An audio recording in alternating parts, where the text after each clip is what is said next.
Let's see, security.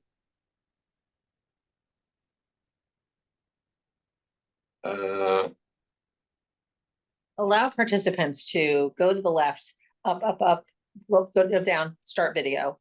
Keep going, there you go. Okay, Right now you can see if you can start your video now. There we go. There we go. Excellent. the village. Thank you very much. All right, Tim, you're up. The options all the time.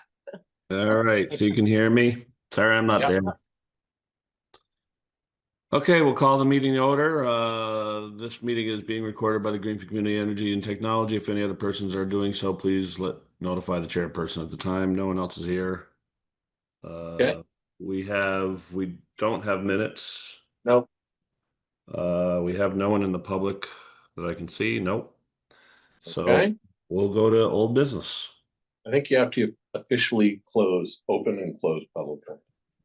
And sorry, I think you have to do roll call because you're on Zoom. All right. So Sorry. Let's start over. all right, I don't have my glasses on, so I'm gonna pass that along to someone in the building. I'll do that. Tim Farrell, Here. Jen Stromston, Yeah. Kathy Markham, David, Wow. Pamela. Present. Okay, here are Bill St. Dennis, Vern Smith, and John Lund. So go ahead. Okay, and we will close the public comment at whatever time it is, 6 something. 6:02. Those two. Okay. Old business. Old business. So jump in as you want. The first up is the retrofit program. We were actually at the Weldon today because we have finished a good agreement with another MLP who has better toys than we do and better trucks than we do to set a pole there. So somebody's in the waiting room. Hold on.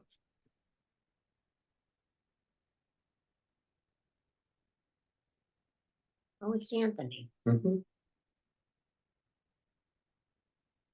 Hi, Anthony.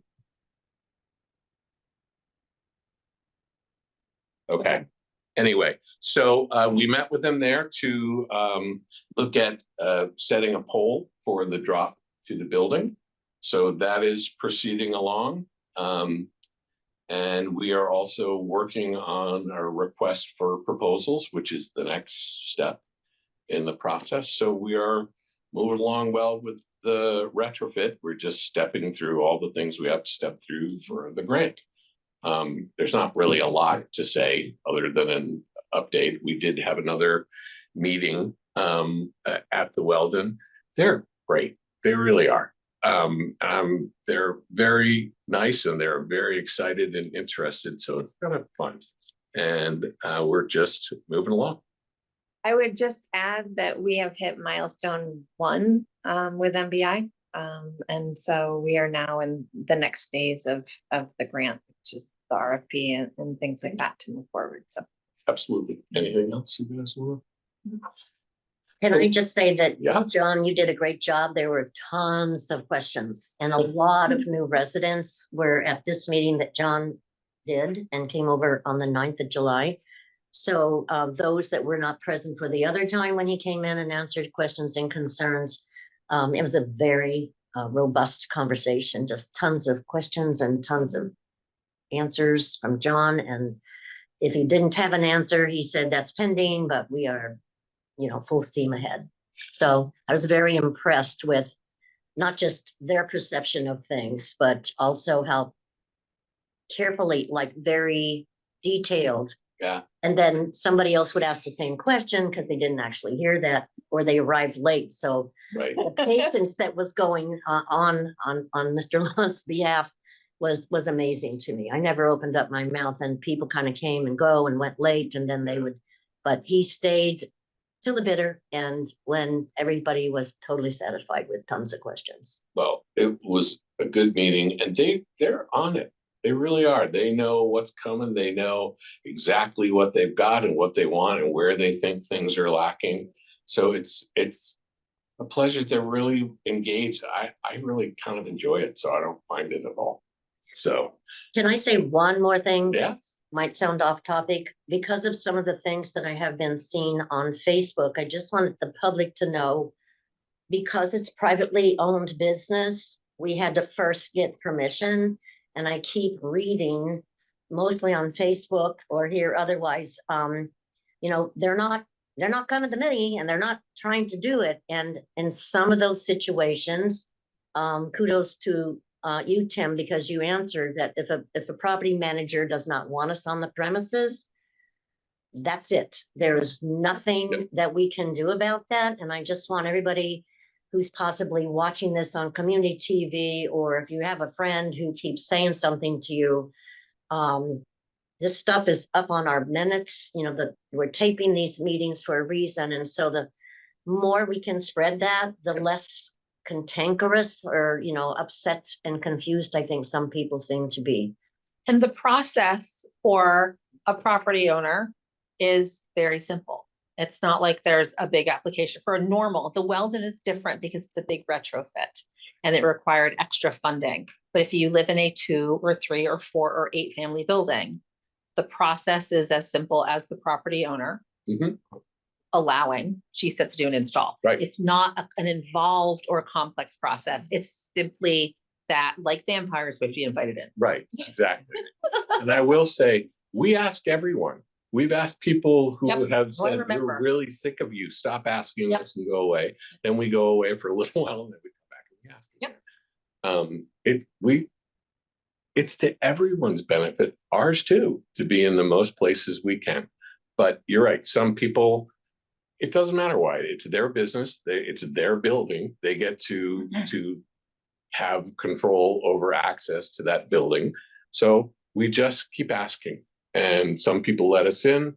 There's new projects going on in town where people reached out to us immediately, which was great. And there's people who just have said, we don't care to do this. We're happy with what we have. And we say, okay, great. Maybe in a year we'll call you again just to see. But we don't, there's no badge that says City of Greenfield, we're coming in. It Right. doesn't work that way. I think there's ignorance, and I think that there are property owners who don't understand. This isn't like having someone attach a giant satellite dish to your property. It's Right. not like the dish TV things that people ended up, property owners ended up having those mounted all over. It's like, it's a very small, lightweight, unobtrusive, piece. And it's that, I think, it might be worth it if you have a landlord who's resistant because they think the install is going to do damage or be cumbersome, or somehow devalue their property. It's like people should take a look and look around. You Right. can't even find the thing on my house. So just to wrap up for the retrofit, it's we will bring absolute state-of-the-art fiber to the premises, and people will, if they so choose. The speeds that we can get on the system are up to 2 gigs. Whether what we're exactly going to offer to begin with is still to be somewhat determined, but it is an absolutely state-of-the-art system that will be going to the Weldon, and it will give people much more reliable internet, which is a constant problem there. And we're getting there. It's still months away. Some months away. I would. So people, this takes a long time. It takes a long time to wire up a building. It takes a long time to configure the network. I was at the department head meeting yesterday, and it's not like putting pipes out. Once everything is done, Bill has to go and configure in every location, and there are thousands and thousands and thousands of them on that. They need to have proper names. They need to be tagged and identified so we can properly route signals through and do.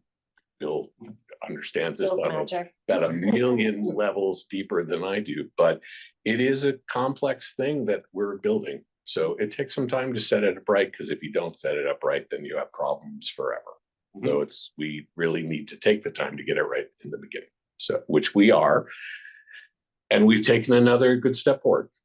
So as far as North Greenfield is concerned, people living up there will have seen GSET trucks in various locations for a while now. We are putting up Strand. We're doing a lot of different kinds of work up there. We will come in a reasonably short period of time to the configuration of the local convergence point up there.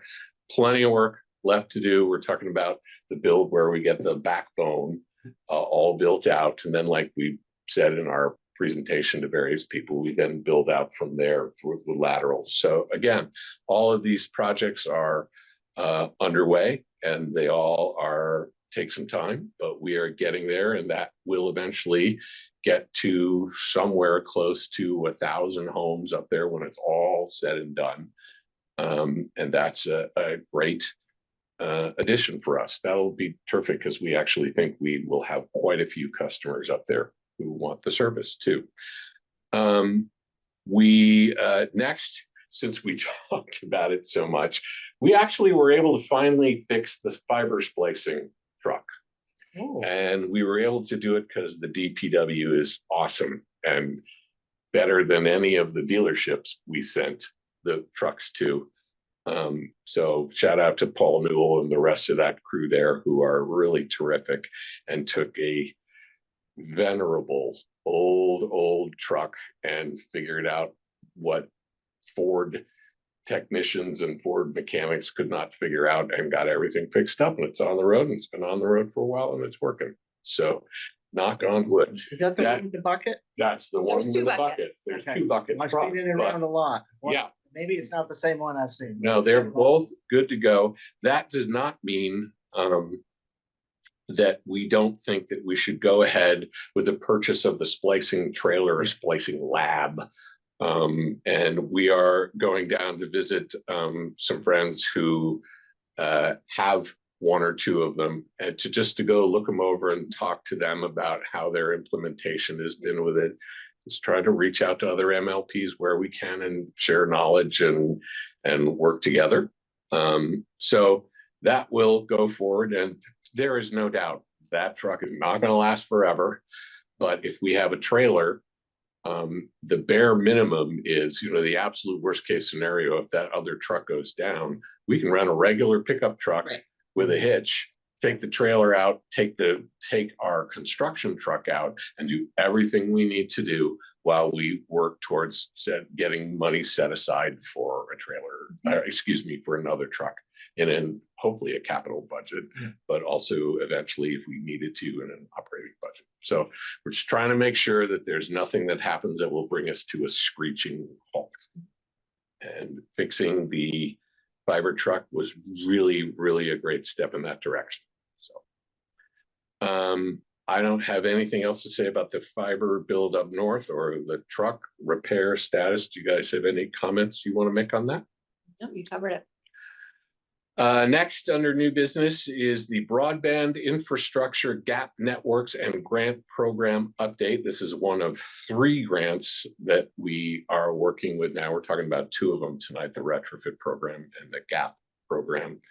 And this one, the first step that we needed to complete was getting everything surveyed, which we have completed, and getting the applications in, because these are brand new poles. These are the areas really on the edges, on the outskirts of town, where they were just never going to be connected up unless there was something with grant support that could connect people up.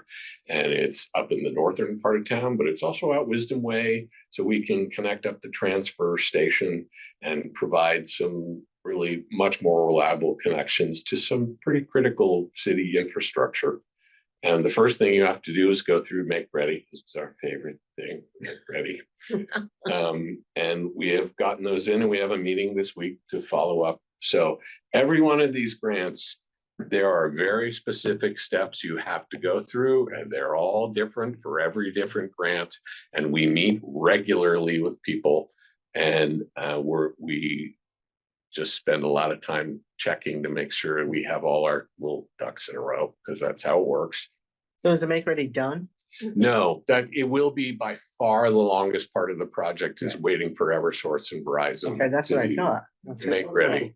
Right. There are certain areas where we are working towards going underground, and if you don't get on the poles, you don't have to wait for Make Ready. So, sorry. Let me just turn that off. Okay, hold on, to let him back in.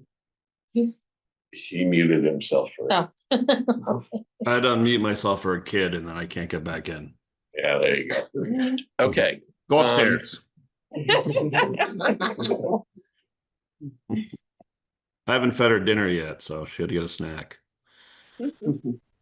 I'm used to dogs and cats on Zoom. Okay. I love it. So that really is the end of the open part of the meeting.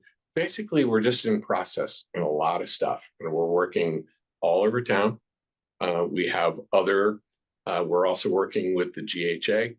So, and there's probably 300 or so more low mod apartments, dwellings, units, whatever you want to call them, that we're working on, which is great, including the Weldon. So we're working to on a lot of digital equity work, which we all believe in, and we're working to get the North hooked up. So a lot is going on at GSET right now. So I do have a couple of executive session topics. Mr. Chair, I think we would only come out to adjourn. Correct. So what I would say then is we would just stop the recording once we voted to go into executive session, because there is no more public business to be done. Correct. Other than adjournment. Okay. So I would take a motion to go in executive session. So moved. All right, we need a roll Second. call. Pamela, Yes. David, Yes. Kathy, Yep. Jen, Yep. and I'm a yes.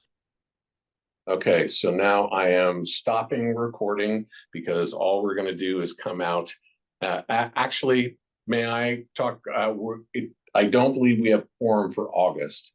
So, What is, yeah, so what I will do is follow up with people to set a September meeting. Okay, Okay. all right, so I'm going to stop recording now.